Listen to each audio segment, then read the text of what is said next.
We are here at the corner of Maple and First Street in Elmira, and if you take a look right here, the emergency manager tells us that this is where the weather kind of hit the worst last night. You can see that there's some fallen branches here right outside one of the local parks. Also, you can see that there's some families who are out here enjoying what was a nice day, just like how Austin had told you. Right over here to the east, you can see a little bit of that sliver of blue sky that he saw over in Cadillac that is just slowly fading away. And if you just pan over here to the west, you can see how dark and mean and nasty those clouds are looking as they roll in here. The emergency manager told us that already for this evening in Benzie County, they're preparing for more wind damage like this and for power outages that people could see across the county. As we were making our way down here at about 2:30, we were already stuck in some traffic.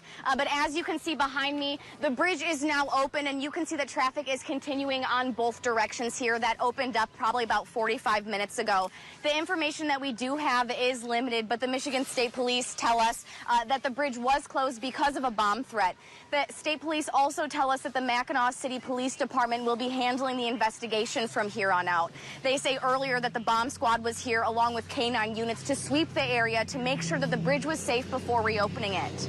But this bridge closure also raised some questions for those people who were participating in the Chicago Yacht Club's race to Mackinac Island. Racers are making their way underneath this bridge in just a few upcoming hours. TCAPS was made aware that students here at Traverse City West Senior High School and other schools were a part of a Snapchat group chat called Slave Trade. In the chat, students targeted black students and made numerous racial comments. Take a look here and at some of the screenshots. This was sent in by one of the victims' families who were able to capture this conversation. In the group chat, they say that the aim of it was to make fun of black people. Superintendent John Van Wagner says that the Grand Traverse County Sheriff's Department is also conducting an investigation. I was able to sit down with one of the students who were targeted in this chat. Tonight on 9 and 10 News at 11, we hear her reaction and what she's asking of her fellow classmates. It was a normal cherry fest. There's no way that started that we didn't know. And we looked up and I seen the whole freaking ride tilt forwards. Cameron Nolf spent all day Thursday with her son at the National Cherry Festival, then watched as one of the carnival rides flew towards her. I knew immediately something wasn't right. It was, it was bad.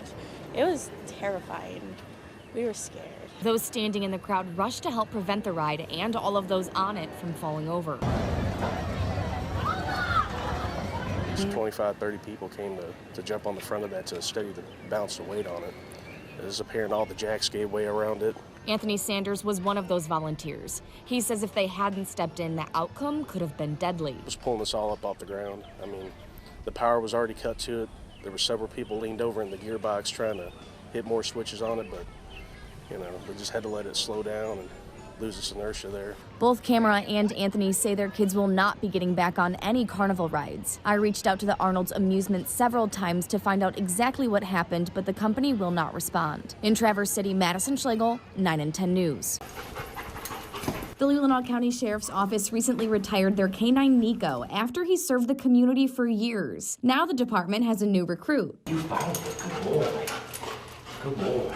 We had him in operation about 8 years, and it was time where he was getting older, and there's a service life with those dogs, so he was replaced with a new dog named Klaus. When K-9 Nico retired, a local family stepped up to make sure the county wasn't without its K-9 unit. Klaus was purchased for us by a local family, and the individual who made that happen has since passed away.